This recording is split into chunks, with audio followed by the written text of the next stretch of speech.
Are we on? Yep, we're on. How are we, guys? Happy Homebrew Wednesday. Bit of a late one from me this week. Just been bagging in so much overtime at work at the moment. It's even been my day off today, but I've been in. It's peak season, so the overtime's here. Get it in while you can, eh? Pallet wall. It is more or less finished off, as you can see. Got the colours coordinated to them, just like I wanted it. There's a peaky blinder over there. This bit up here, just about finished off. But I've got something real good to go there. Ordered it last week. I'm not going to tell you too much about it yet, but all being well, I think it should arrive tomorrow, maybe at the weekend. But what I'll do like a proper unboxing on that and get some content for you. But yeah, it's gonna sit real nice. It really is. What else? The walls. I was going to use what do you call it, plasterboard. Went down to Wicks to get myself some plasterboard just to bang it all up. So I want to get it finished, if I'm honest. Got my trolley, found the plasterboard, loaded it up, and then I saw the bargain corner. I thought, hold up, what's in here? So I had a look in the bargain corner and I found some laminate flooring. Now, £24 a pack these laminate flooring was. The package has been damaged. Nothing too much, if I'm honest. Loads of different sorts. £5 a pack. I took 3 packs, took advantage. No more plasterboard for me.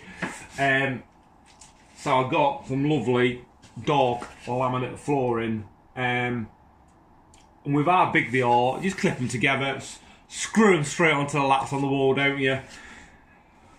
No reason why they can't go on walls. Doesn't need to be on the floor, does it? So that wall's more or less finished off. This one is here. I don't want to show you yet. I want to wait till everything's out because I've got a lot of brew equipment in here.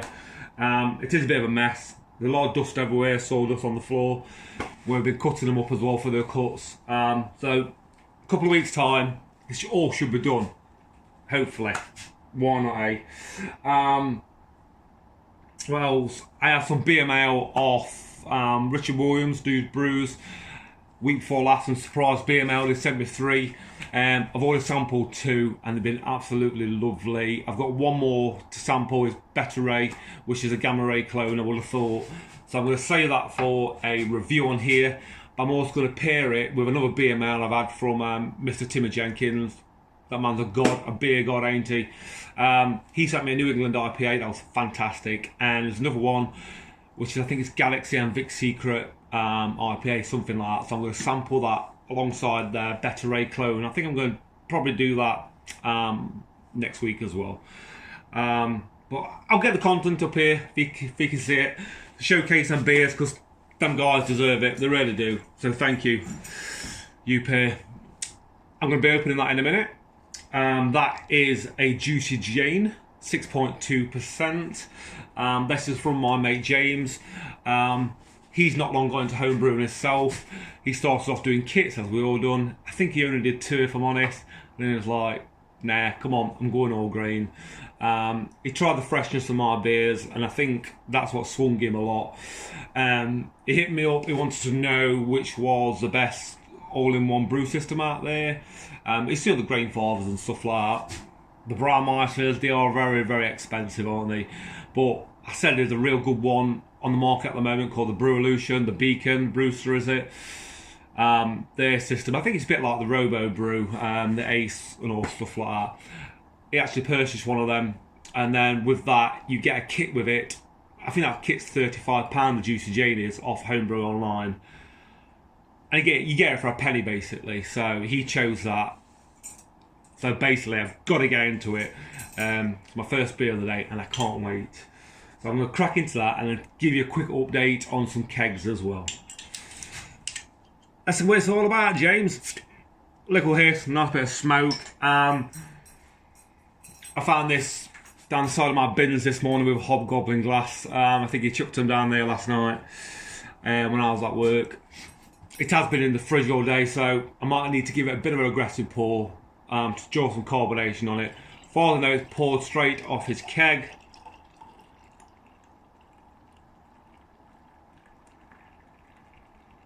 It's going into a glass I got from the Nottingham Beer Festival the other week. I went with James, actually, and my cousin. We had an absolutely blinding day, it really was.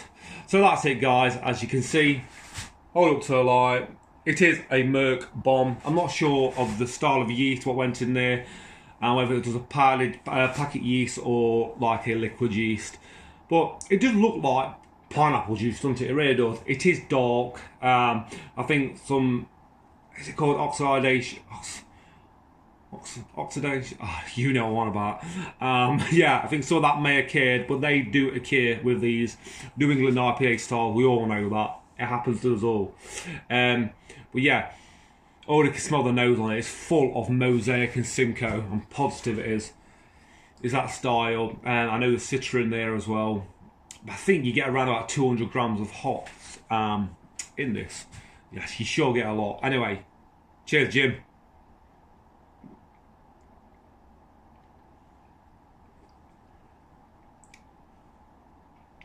Bloody hell. That's lovely. Nah, I won't lie to you. Again, one of these last weekend. Went to bonfire night. On Saturday. I had a fire pit outside, had one of these, and they were lovely.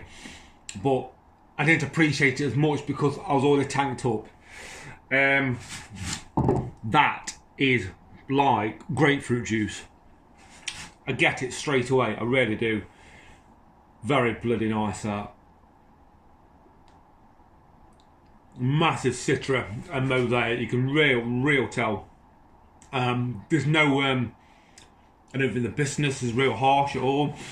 I think he was worried that it was slightly too bitter. But this IBUs are very low on it. I think it's from a style of hops what's made it that grapefruit bittery taste. But it's not an arca with the RBUs what's real harsh. It's really not, because it's very, very nice. You've done yourself well there, man. I think that's your first ever all grain kit. You should be so proud, you really should.